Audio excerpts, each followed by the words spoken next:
La Chambre basse du Parlement a, lors de sa séance plénière du vendredi 22 novembre, voté le projet de loi de finances exercice 2025, moyennant les amendements de la Commission économique, financière et contrôle budgétaire. À 3 semaines de la clôture de la session budgétaire de septembre 2024, la plénière de l'Assemblée nationale s'est acquittée de la tâche qui lui incombe, celle de doter la nation d'un budget pour l'exercice 2025 après l'examen minutieux du projet de loi de finances déposé par le gouvernement. La plénière a donc adopté le rapport de l'Ecofin qui est parvenu à un accroissement 51 000 milliards 133 millions de francs congolais sur l'année 2025, soit une croissance de 24,1% par rapport à la loi de finances 2024 et 13,7% comparativement à la loi de finances rectificative de l'année en cours. Un accroissement qui porte la marge budgétaire à 2 457 000 milliards de francs congolais, soit 1,15% de PIB national affecté entre autres à l'éducation, à la santé, aux recherches scientifiques, à l'énergie, à l'agriculture et aux infrastructures. La commission Ecofin a dégagé des recettes additionnelles au titre de la loi des finances 2025.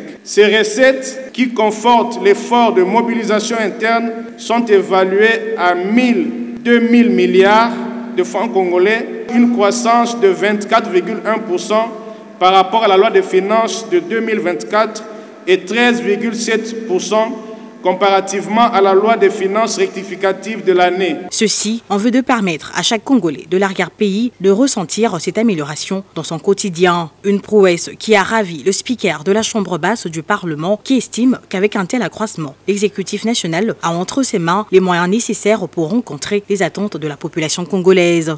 Vous avez suivi mes recommandations qui sont celles de son Excellence, Monsieur le Président de la République, Félix-Antoine Tshisekedi Tshilombo, qui a fait du social et de la construction des infrastructures de base son combat.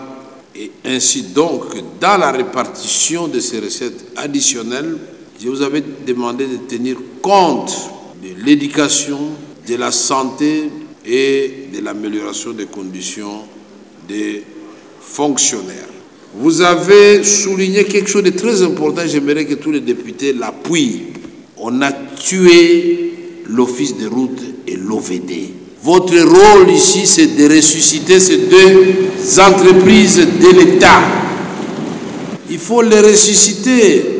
Outre le travail abattu sur la recherche de recettes additionnelles, la Commission économique, financière et contrôle budgétaire de l'Assemblée nationale a produit plus d'une vingtaine de recommandations à l'endroit de l'exécutif. Parmi elles figurent des recommandations spécifiques au gouvernement en matière de recettes, dont notamment réaliser le plancher de recettes publiques tel que prévu dans la loi de finances, renforcer la mobilisation de recettes de l'État par la mise en œuvre de réformes du système fiscal national, finaliser l'audit du secteur de télécommunications, accélérer le processus de marquage moléculaire en vue d'accroître les recettes pétrolières, confier à l'hôtel de monnaie l'impression de tous les imprimés de valeur et le rendre disponible en temps voulu auprès de tous les ministères et services d'assiette, finaliser la mise en œuvre de réformes susceptibles de booster la mobilisation de recettes. En termes de quoi, les élus nationaux se sont livrés au débat général quant à ce rapport, demandant plus de budget à l'agriculture et évoquant diverses questions liées aux problèmes de la population.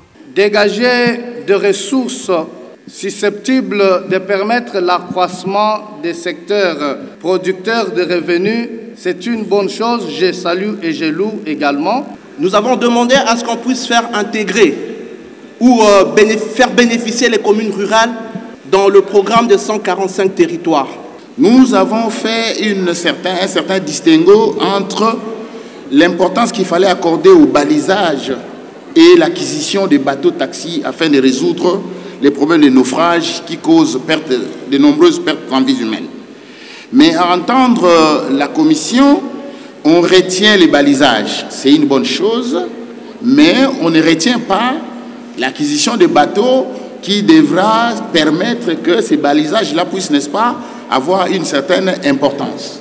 Après débat enrichissant, examen globaux du projet de loi de finances exercice 2025, la représentation nationale a, en respect de prescrits de la loi, voté pour ce dit budget revu à la hausse. Il y a lieu de noter que l'Ecofin avait, sur instruction du président de l'Assemblée nationale, le professeur Vital Kamerhe, associé le syndicat de plusieurs secteurs du pays à ces travaux de l'examen approfondi du projet de loi de finances 2025. Cette initiative, entreprise pour la première fois à la Chambre basse du Parlement, avait pour objectif de mettre ces nombreux syndicalistes au au cœur des discussions sur l'affectation de fonds publics. Signalons qu'au cours de la même plénière, les députés nationaux ont également procédé à la prorogation de l'état de siège porté par le ministre du Tourisme avec seulement 42 voix contre. 8 projets de loi de ratification portés par le ministre des Finances ont été envoyés à la commission mixte Relations extérieures et ECOFIN pour un examen approfondi en déant 5 jours.